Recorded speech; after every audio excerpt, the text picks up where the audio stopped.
the inside story on the issues that affect you and your community. This is Local 12 Newsmakers. Good morning and welcome to Local 12 Newsmakers. I'm Dan Hurley. The Republican Party, now in control of both houses of Congress and the White House, has promised for 7 years to repeal and replace President Obama's Affordable Care Act. After an initial failure in late March, the House of Representatives passed the American Health Care Act on May the 4th and forwarded the bill to the Senate. This week, the Congressional Budget Office issued its scoring of the new bill. Here's a portion of a CBS report that lays out some of the numbers in that report. House Republicans celebrated the passage of their health care bill with President Trump at the White House earlier this month. But on Wednesday, the nonpartisan Congressional Budget Office released a report estimating 23 million more Americans will lose health coverage by 2026. That number is slightly better than the CBO score for the first version of the GOP plan that didn't make it to a floor vote. Lawmakers narrowly approved this revised measure without numbers, showing it will trim $119 billion from the deficit in the next decade. That's not quite as much as the first version. A big chunk of savings comes from an $834 billion cut in Medicaid funding. Although most reporting about the impact of the proposed American Health Care Act has focused on the number of people who will lose coverage, another report issued this week by Policy Matters Ohio focuses on a different impact of the proposed legislation, the impact to the 21st century job market. Today, more Ohioans report for work to hospitals, health care centers, nursing homes, than to steel mills, auto plants, and mining operations. 1 of every 8 private sector Ohio jobs are in healthcare. 9 of the 12 fastest growing job titles are in healthcare. And 30% of all new jobs created between 2012 and in the future, 2022, are in healthcare. The potential impact of various proposed Republican health care bills is not just about the impact on patients. It will have a major impact on the job market. To discuss this report about the impact of the House bill on health care reform on Ohio, I am joined this morning by Wendy Patton, the Senior Project Director of Policy Matters Ohio. Policy Matters Ohio is a nonprofit policy research institute dedicated to creating a more vibrant, equitable, and sustainable and inclusive Ohio. Ms. Patton was also worked for ASME International, the Ohio Department of Development, Columbus Urban Growth Corporation, and the Employee Ownership Center. Wendy, welcome to Newsmakers. Thank you for coming down from Columbus. Thank you so much. We certainly appreciate that. At least it's not January when you had to do that. So this report I find really interesting. It came out almost at the same time as the CBO report, but it takes a different angle on this. Why is healthcare growing as fast as it is at this moment? Healthcare has been growing in the economy for really many years. There's a body of literature out there that has tracked, as you mentioned, that as our mills shut down and our auto plants closed, more and more of us became employed in the healthcare sector. This has accelerated with the passage of the Affordable Care Act. Today, we see a concentration of healthcare jobs in both urban and rural counties, and we see a special growth of healthcare jobs in our rural counties. I think it's fair to say that in some of our most fragile economies, those most impacted by deindustrialization, we see healthcare jobs providing an important cushion to the local economy and to families and communities. A lot of the rhetoric from the Trump administration is that there's going to be a great increase of jobs in the manufacturing area. And we all know that manufacturing in terms of output is growing. What can you really expect from an economist's point of view? What can you expect for the growth in jobs in those modern manufacturing areas? I think that that's a bit of a mystery. There's been tremendous growth in productivity in the manufacturing sector. As you say, our factories are highly automated. There's been really tremendous capital investment in America's productive manufacturing equipment. Now we have some of the most productive factories in the world. Those factories are not labor intensive as they used to be. What does the future hold for us? We all hope that we see more jobs and more well-paid living wage jobs. That's the issue about manufacturing. These were well-paid living wage jobs. What we've seen in Ohio recently is growth of low-paid jobs that do not provide a family a living wage. The healthcare sector is an important sector that has grown and has provided living wage jobs. That's why it's so important. In the healthcare sector, what kind of jobs are we talking about? Obviously, we know doctors and nurses. It takes a lot of education, a lot of professional development to get there. But what about job opportunities for people who maybe haven't done all of that kind of intensive education? Are there opportunities that get people to well-paying jobs that also have job ladders where they can continue to progress, like the old manufacturing jobs? The good news is that here in Cincinnati, there are great job ladders in your hospital. Cincinnati is known for having career pathways. If you start in a cafeteria job in a hospital, there are job coaches and job mentors that can help you move up into a healthcare profession. That's a little bit unusual, but Cincinnati is well positioned for that. We know that while the well-paid jobs, and there are lots of very well-paid jobs in the health sector, there's 2 points I want to make about jobs.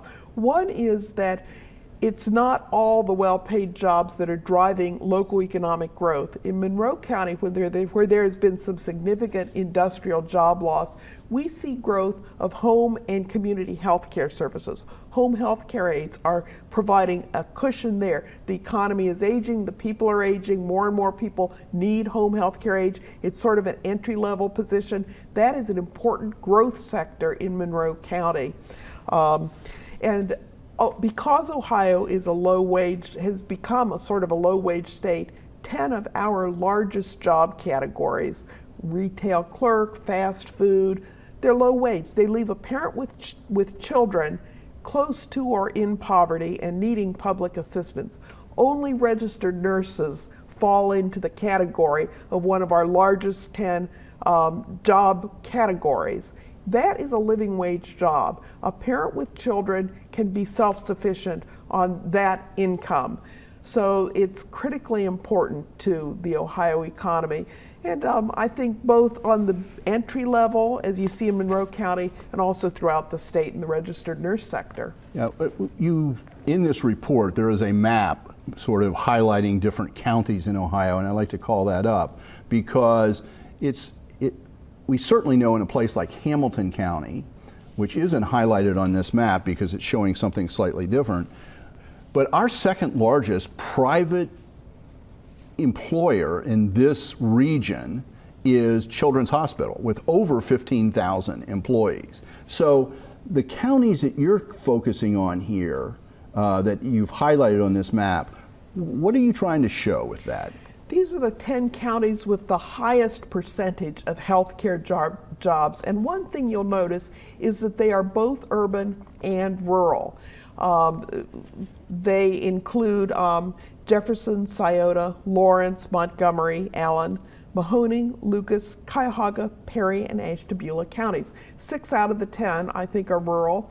The importance of these jobs are illustrated best by Jefferson County. Jefferson County lost many manufacturing jobs since 2000. Since 2008, 5,000 jobs were lost in Mahoning County, but there has been robust growth of healthcare jobs. Now nearly a quarter of the people in Jefferson County work in the healthcare sector. That has been a critically important cushion in that semi-rural county, and we see that all over Ohio. One of the things that jumped out at me in this report, and it's filled with interesting statistics, and we're going to let people know how to read the whole thing, but in the period from 2008, the recession, to 2015, which I think those are the latest numbers that are available, the total private growth of private sector jobs in Ohio was 0.2%.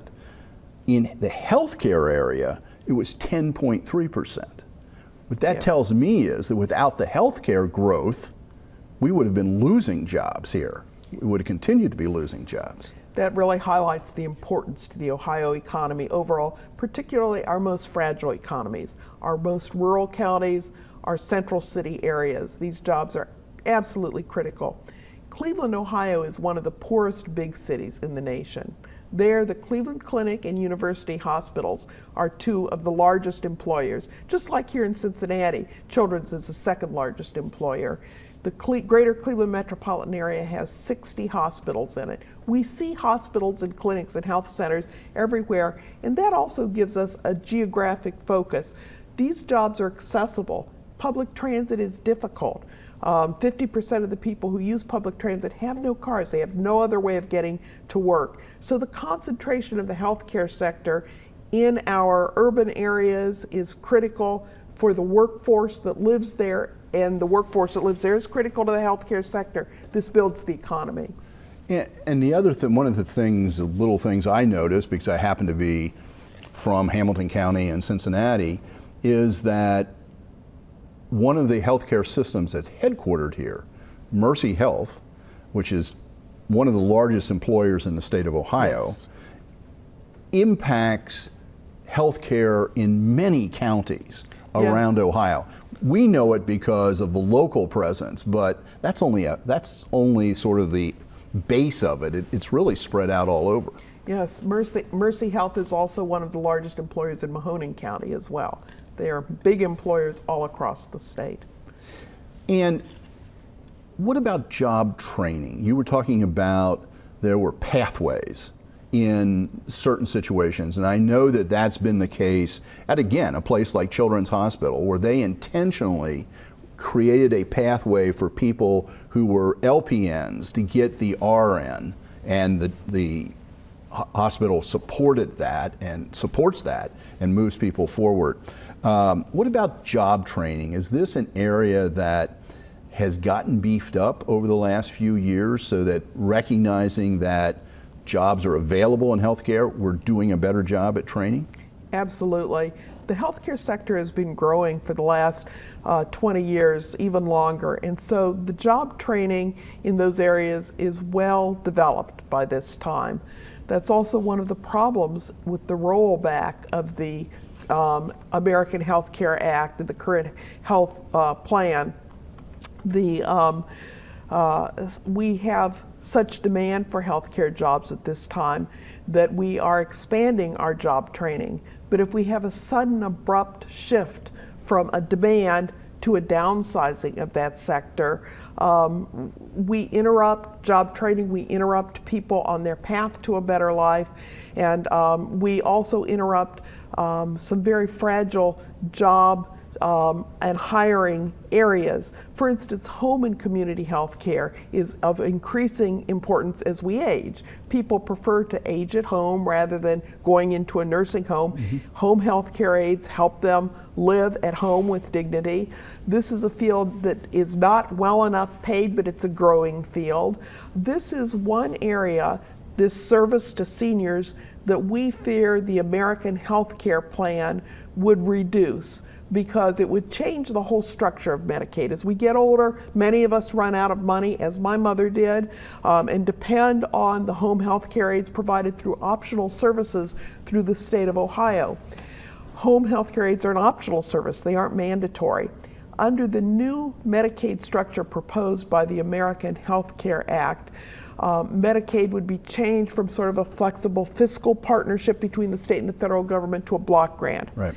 Ohio is disadvantaged because we're aging more rapidly, although costs per category would be pegged to 2016.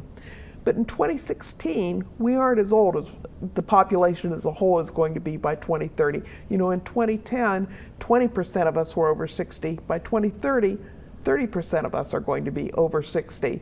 As we age, we become more infirm, our costs increase. The danger of a block grant to Ohio pegged to 2016 costs is that it won't keep up with our aging population, putting pressure on the program to reduce services. The first to go would be optional services, and that would include home and community health care, hitting our seniors.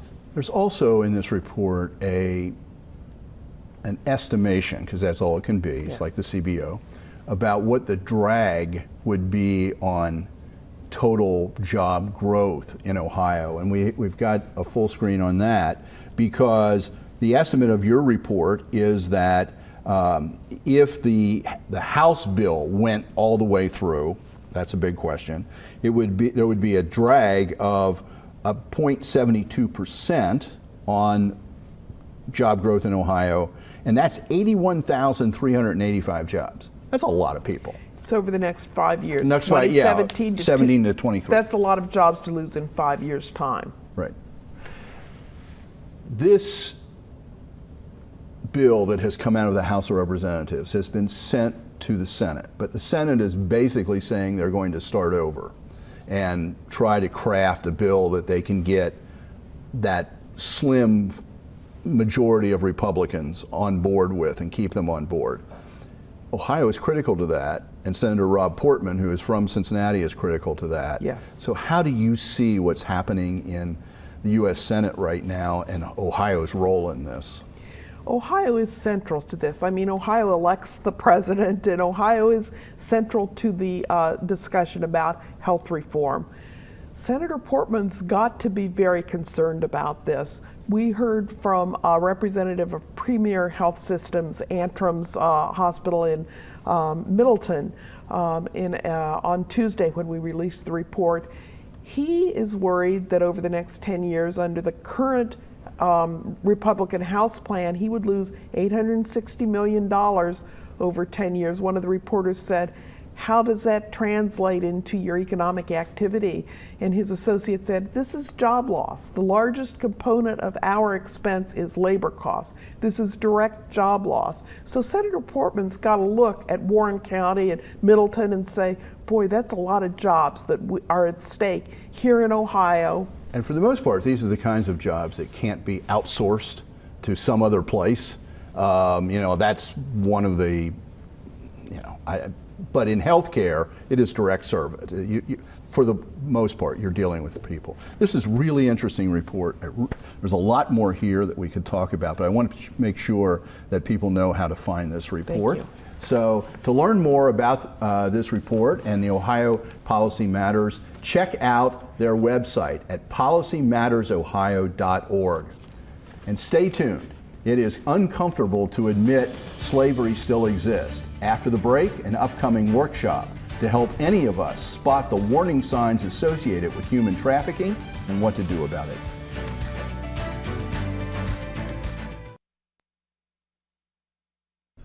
Welcome back. For Americans, it's a reflex to think we ended slavery with the passage of the 13th Amendment in 1865. But today, almost 21 million people around the world, including in the United States, are trapped in various forms of modern slavery, also referred to as human trafficking. The United Nations defines human trafficking as the recruitment, transfer, harboring, or receipt of a person by means of force, abduction, fraud, or coercion for improper purposes such as forced labor or sexual exploitation. That can sound very abstract and distant, but human trafficking is real. What are the warning signs of human trafficking? Where are we most likely to run into this kind of activity?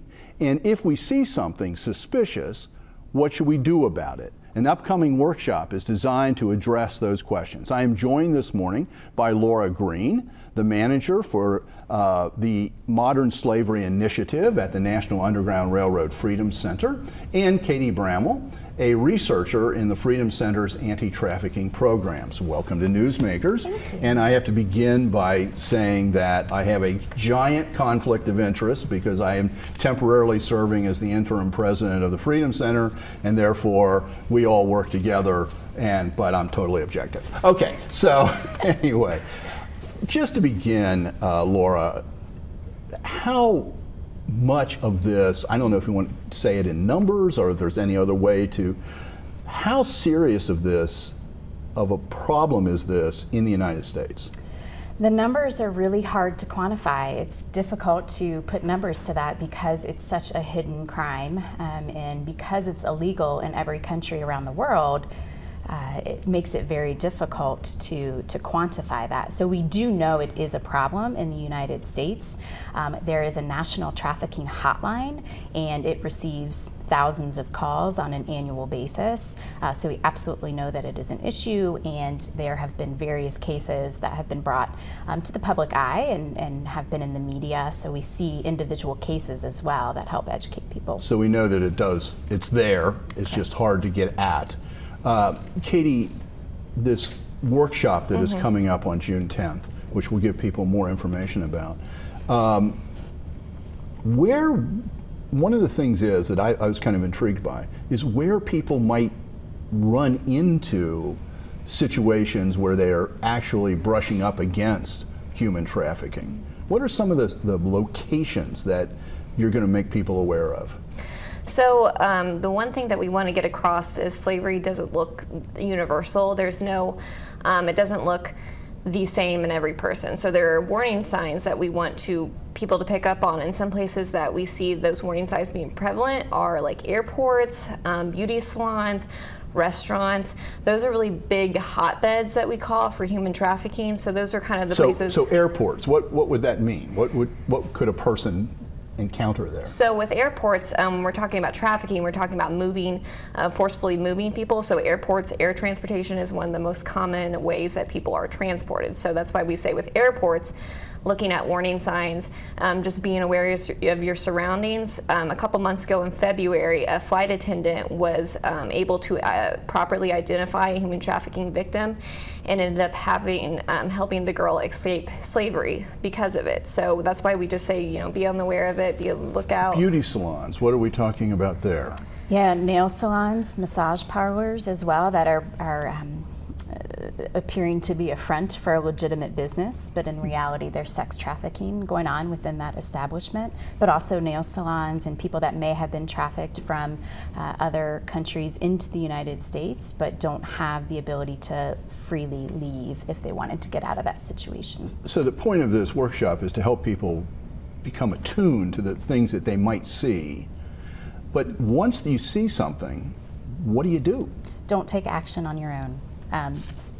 Don't confront a trafficker. So we definitely want to let people know that we advise against confronting a trafficker that puts themselves at danger, but possibly also the person that is being trafficked. So we definitely recommend calling the hotline, and that phone number is available on endslaverynow.org. And we're going to let people know about that. And so we advise to call that trafficking hotline, and they will be able to contact the appropriate authorities and kind of do an investigation to see if it is indeed a case of trafficking.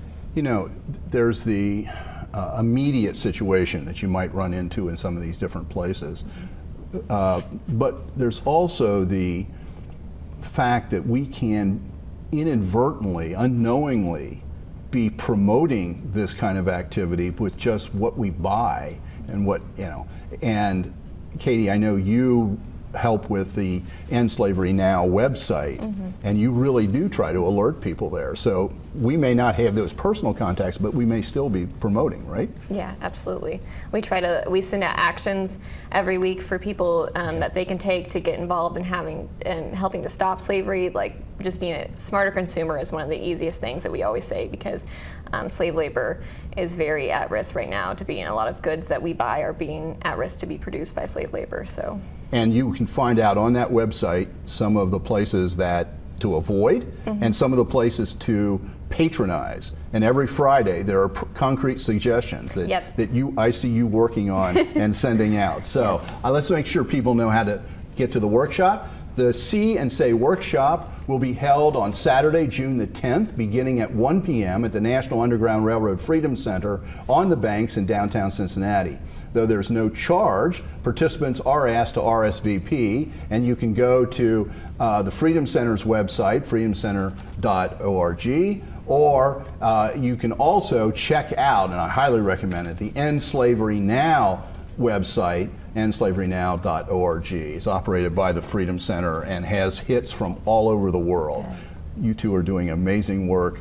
Thank you for the work you do, and let's make this project really, this event, this workshop work. Thank you for being here. Thank you for making Newsmakers part of your Sunday morning. Joining us again next week when summer is here and it's time for camp.